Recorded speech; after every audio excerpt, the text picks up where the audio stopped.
un nouveau type de dromadaire et aussi des nouveaux squelettes. C'est tout ce qu'on va voir aujourd'hui dans cette toute nouvelle snapshot, la 25W44A. Et donc bienvenue aujourd'hui pour cette nouvelle snapshot. Et vous l'avez vu, on a plein de petites nouveautés aujourd'hui sur cette nouvelle update qui sera la Month of Mine. Toujours aucune date pour les gens qui demanderont. Mais vous le voyez, on a des nouvelles variations de mobs et ça va être plutôt stylé. Donc comme l'a dit Mojang, en fait, dès à présent, ils vont se concentrer un peu plus sur la partie chaos. Parce que tout ce qui était en fait dans les océans avec le Nautilus et les versions zombifiées des Nautilus, eh bien c'était un peu la partie des montures, parce que la monture du chaos, c'est ça le nom de l'update. Et donc aujourd'hui, vous l'avez vu, ils ajoutent de nouveaux mobs qui vont spawner principalement dans les déserts. Je dirais même mieux, uniquement dans les déserts. Donc vous avez un nouveau squelette qui fonctionne exactement comme des squelettes de base. Regardez, je me suis mis en pleine nuit. Et évidemment, on retrouve les husks qu'il y avait avant. Regardez comment ils sont stylés. Mais surtout maintenant, quand vous allez vous balader, alors j'ai pas de chance, mais vous allez tomber sur des versions en fait squelettes qui sont exactement comme les husks. C'est un peu des momies. C'est trop cool qu'ils aient fait ça parce que c'était un petit peu le reproche que j'avais fait à l'époque. C'était ouais, on a les versions des squelettes dans les swamps. On a les versions aussi dans les biomes, les threads dans les biomes froids. Et bien maintenant, on a les versions chaudes comme les zombies. C'est vraiment trop cool. En vrai, il manque la version froide du zombie. C'est vrai que c'est un peu bête. C'est vrai qu'il y a encore d'autres zombies qui spawnent. C'est-à-dire qu'il devrait y avoir, il y a des squelettes. Il devrait y avoir peut-être d'autres squelettes qui spawnent. Il me paraît un peu nul. Moi, je pense qu'il faudrait qu'ils 100% spawnent les mobs zombies en mode husk et les modes squelettes. Ça s'appelle au passage les squelettes, les parched. Alors, je sais pas comment on prononce, mais en tout cas, ça veut dire les desséchés. Donc, littéralement, les squelettes desséchés, voilà, tout simplement. Et vous voyez, il y a d'autres squelettes qui spawnent. Ça veut dire que c'est pas uniquement des desséchés, vous voyez, c'est pas Ched. Par contre, ça va trop bien. Le skin, je trouve, il est incroyable. Par contre, j'avoue que, ouais, petit point faible. J'aurais bien vu que ces zombies-là et ces squelettes-là et ces zombies, il y en a pas là, mais ces zombies basiques, spawnent pas dans les biomes chauds. Ce serait un petit peu bien, en fait, qu'on ait que, tout simplement, ces desséchés et les husks. Alors, fun fact, ce qui est intéressant, c'est que si je mets time set day, eh bien, c'est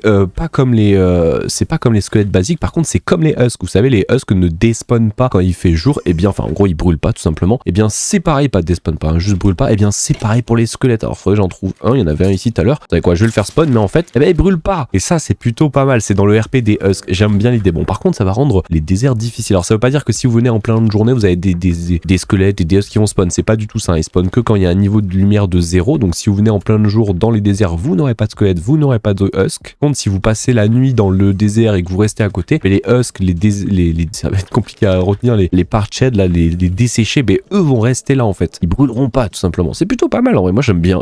C'est une petite variante. Et au passage, pour les gens qui ont demandé, évidemment, ils ont personnalisé un petit peu les loots. Alors c'est juste au niveau de la flèche pour les squelettes. Donc maintenant, ils vont donner des arrows weakness. Ça veut dire évidemment que si vous mettez en survie, ils vont vous lancer des flèches de weakness. Ça peut être pas mal ça pour les farmer. C'est cool parce que c'est vrai que maintenant, il y a les threads dans les biomes froids qui donnent, je crois, je sais plus quel type d'arrows, mais je crois que c'est les arrows qui gèlent ou je sais plus ce que c'est exactement. C'est peut-être d'autres weakness, je sais plus. Il y a celle aussi dans les swamps où ils te mettent du poison. Maintenant, il y a ceux-là. Franchement, j'aime vraiment bien ce fait que Mojang ajoute plus de variations de mobs selon les biomes. Moi, j'adore ça. Évidemment, je crois que c'était pareil que dans les swamps. Enfin, de mémoire, dans les swamps, les squelettes qui tiraient des flèches en poison avaient une petite lenteur. Ils tiraient pas aussi vite qu'un squelette de base. Eh bien, c'est la même chose. Avec ces desséchés, eh bien, tout simplement, ils vont tirer des flèches donc de faiblesse, mais à une vitesse un peu plus lente qu'un squelette de base. Et il est même dit que c'est similaire en fait à celle qu'il y a dans les, tout simplement. Alors, par contre, là, ils vont brûler, mais similaire à celle qu'il y a dans les marais. En fait, ça tire aussi lentement que ceux-ci. C'est cool en fait. Moi, j'adore qu'ils mettent plein de variations de mobs selon les biomes. Ça fait vraiment des belles choses. Bon, par contre, fun fact, comme ils le disent, les husks spawn quand vous êtes dans un désert, dans des caves. Alors, on va pas en trouver évidemment. Mais par contre, les squelettes, c'est pas le cas. Les desséchés ne spawneront pas dans les caves. C'est pas pareil. Alors, je sais pas pourquoi ils ont fait ça, mais faut le savoir. Bon, vous l'avez vu en intro, il y a un nouveau mob aussi, le dromadaire. Je crois que c'est un dromadaire. Hein. Je crois pas que c'est un chameau. Hein. Je sais plus, vous me direz, mais je crois que dromadaire, ouais, il y a qu'une seule boss, c'est ça. Et en fait, vous avez en fait une version zombie. Alors, évidemment, si vous mettez en survie, elle va pas vous attaquer. C'est un peu comme les zombies chevaux. En fait, regardez, si vous la tapez, elle vous attaque pas. Même elle a peur. Regardez, ils ont peur. Par contre, ce qui est intéressant, donc là, je l'ai pas vu en pleine nuit, mais vous pouvez avoir tout simplement des dromadaires qui spawnent avec des squelettes et des zombies sur leur dos. Il faut savoir que maintenant, les husks tiennent aussi des lances. Vous savez quoi? On va essayer. On va se mettre en pleine nuit et on va voir si on en trouve. Faut avoir de la chance que ça spawn. Oh, regardez juste ici. Oh,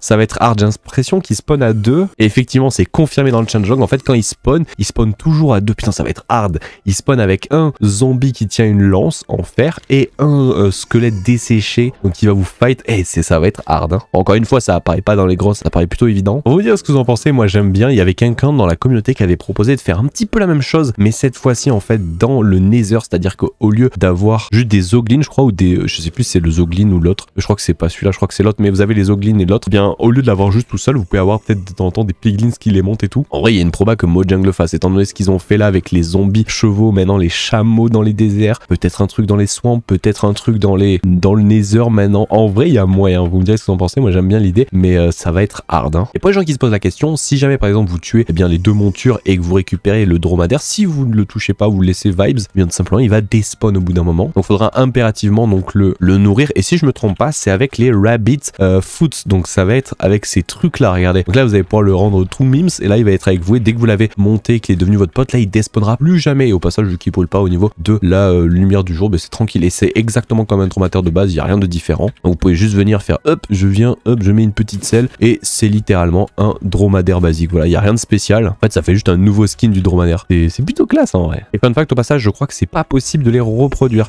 C'est juste pas possible. Voilà, il se passe rien du tout en fait. Vous pouvez pas reproduire les dromadaires. Donc voilà, faudra les trouver seulement comme ça et bonne chance maintenant dès que vous allez passer dans les déserts en pleine nuit, ça va être hard. Hein. Fun fact, il y avait une snapshot la dernière fois, il y avait pas grand chose donc j'ai juste fait un post sur YouTube, mais ils avaient modifié en fait la façon dont la spire fonctionnait avec l'enchant lunch qui permet au passage pour les gens qui s'en rappellent pas, quand vous faites ça, vous avancez un petit peu. Bien avant, au lieu que ça utilisait beaucoup d'ura, maintenant la semaine dernière, et bien ça utilisait maintenant de la bouffe. Donc si vous mettez en survie, vous faites ça utilisait beaucoup plus de bouffe. Et ben maintenant ils l'ont réduit, je crois qu'ils ont fait quasiment 2 fois moins de bouffe comparé avant. Quand vous l'utilisez en niveau 1, le lunge, il consommera en fait qu'un seul point de bouffe. Si vous le faites niveau 2, il consommera 2 points de bouffe. Et si vous êtes niveau 3, il fera 3 points de bouffe au lieu de 4, 5, 6. Qui était même peut-être sur le dernier 2 fois plus. Mais sur certains, c'était 2 à 3 fois plus. Dans le premier niveau, c'était 4 fois plus. Donc voilà, c'est pas mal. Ils l'ont réduit parce que c'était un peu aberrant et les gens se plaignaient de ça. Bon, maintenant, vous voyez, ça marche plus hein, quand t'as pas de bouffe. Donc hop, on se munit de carottes. Et voilà. Vous savez quoi, on va tester en direct, voir si c'est vraiment smart maintenant. Vous voyez, j'utilise une fois, 2 fois, 3 fois, 4 fois, 5 fois, 10 fois. Ouais, maintenant, c'est devenu vraiment bien. Hein. 7 fois, ouais. Au bout de la 7e fois, vous commencez à perdre de la bouffe. C'est ma foi plutôt pas mal parce que je voulais tester un truc. Est-ce que cet enchant peut être intéressant quand vous n'avez pas de quoi vous start en Elytra? Imaginez, vous êtes en Elytra comme ça. Ah, c'est un peu compliqué. Je voulais voir s'il y avait moyen de faire un genre de truc où vous pouvez jump, genre, alors, vu que je suis en créatif, c'est un peu galère. Genre en mode vous flyez et vous envoyez un coup un peu avant. Non, c'est un peu galère à faire quand même. Ouais, non, ça marche pas trop ce que je voulais tester, mais c'est pas grave. En tout cas, c'est vraiment beaucoup plus pratique maintenant le lunch en avant. Maintenant, ça bouffe plus autant de bouffe qu'avant. Donc, je pense que cet enchant est vraiment devenu intéressant. Vous me direz ce que vous en pensez. Il y a qu'un seul enchant pour le moment spécialement fait pour la lance. Mais plus ça va, plus je trouve que finalement, cette lance, eh bien, elle est vraiment intéressante. Et on verra ce que ça donne. Mais moi, j'aime vraiment bien. Ah oui, petit détail, j'ai oublié de le dire, mais au lieu que ça utilise pas du tout durabilité, maintenant quand vous l'utilisez, ça utilise juste un point de durabilité. Vous voyez, je suis à 211, qui fait que si je l'utilise, hop, je suis passé à 200. Voilà, fallait être en survie, si en créatif ça marchait pas. Ouais, je suis passé à 210. Donc ouais, maintenant ça utilise en plus un dura. Mais un dura sur 2000, c'est ok, franchement. Vous mettez en plus unbreaking, c'est largement ok. Bon, vous croyez que c'était tout, mais pas du tout. Moi, Mojang, on fait plus de petites modifications déjà dans les options dans vidéo settings. Et c'est cette option qui a ici Anisotropic Filtering, qui est de base à 4 fois en multiplicateur. Donc vous pouvez la mettre en moins, donc à off, ou vous pouvez la mettre en multiplication par 8. J'ai peut-être dit n'importe quoi, comme quoi elle était à 4 de base. Ça dépend en fait de votre preset de base. Donc peut-être qu'elle était pas à 4, mais on verra. Et alors si j'ai bien compris et que je dis pas n'importe quoi, en fait ça va améliorer le render des blocs très très loin. Bon, maintenant qu'il y a un vieux filtre dégueulasse sur Minecraft, ça c'est horrible. On voit pas pourquoi ils ont fait ça, mais en gros de loin, les blocs sont moins dégueulasses. Et évidemment, ça utilise plus de mémoire sur votre carte graphique. Donc si vous n'avez pas de mémoire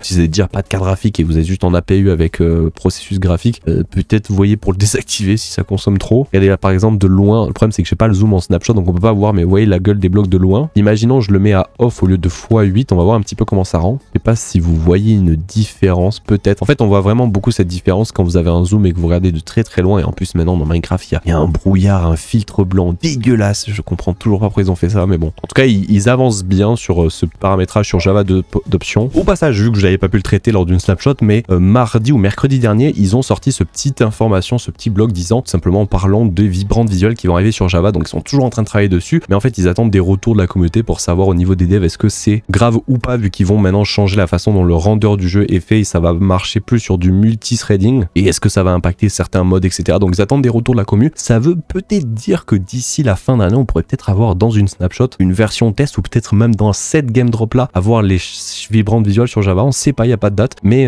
ils ont l'air de dire qu'ils sont plutôt sur la fin et qu'ils attendent des retours des modeurs pour voir est-ce que ça serait impactant. Donc peut-être les vibrantes visuelles, ils arrivent rapide, hein. Ils arrivent rapidement, hein. Autre changement que je trouve notable, j'ai envie de tester en live, mais il paraîtrait que maintenant quand vous êtes sur une monture, un horse ou n'importe quoi et que vous êtes dans l'eau, et ben vous coulez plus, il paraîtrait. Donc attendez, on va tester ça, mais normalement, oh ouais, regardez, on coule plus maintenant. Oh là, et là je touche à rien, regardez, si je lâche la touche, là je touche plus à rien, je ne coule plus en fait. Genre le cheval qui s'auto-contrôle par lui-même. Oh, c'est pas mal, parce qu'avant tu tombais dans l'eau, ça te faisait sortir du cheval, c'était chiant. Ben maintenant non, bon tu nages, enfin tu nages, tu flottes mais très lentement. Oh, intéressant comme mécanique, intéressant. Et une nouvelle option intéressante à voir, c'est dans les vidéo settings aussi, c'est dans le chunk fade, donc le fondu des chunks. Qu'est-ce que ça veut dire? C'est le fait de voir s'afficher les chunks instantanément ou alors avec un petit fondu. En fait, regardez, si je le mets à none, ça va être normalement comme avant, c'est-à-dire que si je me déplace extrêmement vite. Vous voyez, on voit les chunks un peu se TP instantanément devant nous. Vous voyez, les chunks font touk touk touk touk touk. Maintenant, si normalement je mets le truc en fondu à 2 secondes, ouais, c'est un peu dégueulasse, mais vous voyez, il y a un effet de fondu sur le chargement des chunks. Bon,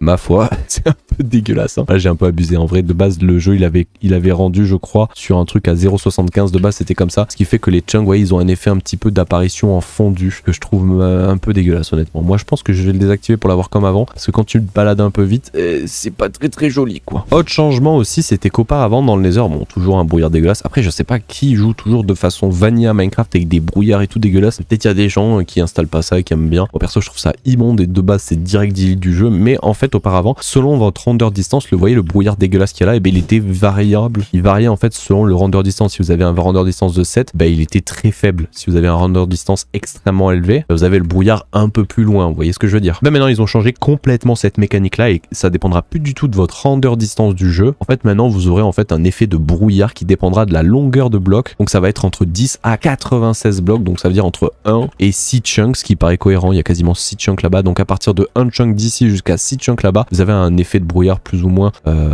important. Bon, après, je vous l'ai dit, moi perso, je déteste jouer avec le brouillard du jeu. Je sais pas s'il y a des gens qui jouent vanilla comme ça, mais c'est dégueulasse. On va pas se mentir. Je sais pas pourquoi Mojang s'obstine à faire ça. Enfin, je sais pas qui joue avec ça. C'est assez immonde. Bon, il y a pas mal d'autres petits trucs qui ont changé, comme le fait que là, ça a changé cette catégorie. Ça s'appelle préférence maintenant au lieu de interface, je crois. Vous avez aussi, quand vous créez une map et que vous êtes en single biome, la customisation, vous avez une barre de recherche de biome. Why not? Et pareil aussi dans la barre de langue. Maintenant, vous avez une barre de recherche qui n'était pas le cas avant. Ça, c'est bien. Moi, il y a un petit truc que j'aimerais bien Mojang qui fasse. Vu qu'ils ont l'air d'ajouter des barres de recherche par-ci par-là, par pitié Mojang, tant qu'on est là dans les statistiques, vous pourrez mettre une petite barre de recherche s'il vous plaît. Qu'est-ce que c'est immonde? Ah tiens, c'est impossible d'aller dans les statistiques quand tu n'as aucune statistique du jeu, je savais pas. Mais par pitié, on pourrait avoir une petite barre de recherche sur les blocs, sur les mobs et des petits icônes des blocs, enfin des trucs clean quoi. Il y a des mods qui font ça et j'avoue que ça, quand tu joues en survie sur de longues heures et que tu veux montrer des stats à des gens, c'est un peu immonde de passer une heure à chercher la stat d'un bloc, trier dans l'ordre, enfin revoir un peu tout le système de statistiques, ça serait pas mal, je pense. Voilà un petit peu tout ce qu'il y a eu dans cette snapshot. Il y a pas mal d'autres petits trucs comme des petits changements par-ci par-là, comme le fait que maintenant les perroquets en fait imitent d'autres animaux, comme par exemple ces nouveaux mobs qu'on a vu aujourd'hui, ou même les nautilus qu'il n'y avait pas avant. Bon, pourquoi pas. Vous avez d'autres choses aussi au niveau des nautilus dans l'océan qui attaquent